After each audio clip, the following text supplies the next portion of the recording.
నమస్తే అండి. పద్మజ ఖండవిల్లి వ్లాగ్స్ ఛానల్కి స్వాగతం.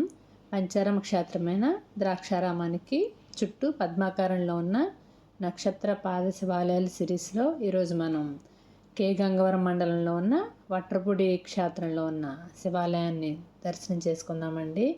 ఈ క్షేత్రం ద్రాక్షారామానికి ఆగ్నేయం దిశగా సుమారు 7 కిలోమీటర్ల దూరంలో ఉంది. ఇక్కడ స్వామివారు మనకి శ్రీ పార్వతీ సమేత శ్రీ సోమేశ్వర స్వామివారిగా దర్శనమిస్తారనమాట.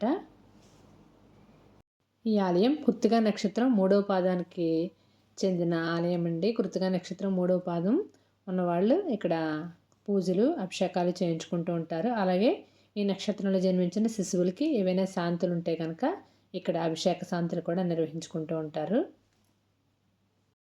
ప్రాచీన ఆలయం జీర్ణం అవడంతో మళ్ళీ గ్రామస్తుల సహకారంతో పునర్నిర్మాణం జరిపారు. ఆలయ ప్రాంగణంలో ధ్వజస్తంభం, ముఖమండపం, అంతరాలయం, గర్భాలయం ఉంటాయి. గర్భాలయంలో శ్రీ పార్వతీ సమేత శ్రీ సోమేశ్వర స్వామివారు కొలువై ఉన్నారు. అంతరాలయంలో గణపతి, నాగబంధం దర్శనమిస్తాయి. ముఖమండపంలో నంది విగ్రహం, అలాగే ఆలయ ప్రాంగణంలో చండీశ్వరులు కూడా కలరు. ఈ ఆలయంలో ప్రతినిత్యం అర్చనలు, అభిషేకాలు జరుగుతాయి. వీటితో పాటు ఈ నక్షత్రంలో పుట్టిన జాతకులకి గ్రహశాంతులు కూడా నిర్వహిస్తూ ఉంటారు.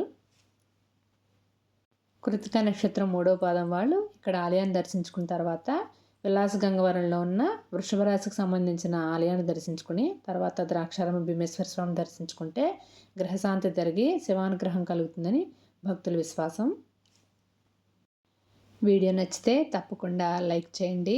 అలాగే మీ విలువైన అభిప్రాయాన్ని కూడా కామెంట్స్ రూపంలో తెలియచేయండి. ఎవరైనా ఇప్పటివరకు ఇంకా సబ్స్క్రైబ్ చేసుకోకపోతే తప్పకుండా మన ఛానల్కి సబ్స్క్రైబ్ కూడా చేసుకోండి. రేపు సాయంత్రం 6:15 మరో వీడియోతో మీ ముందుంటానండి. నమస్తే.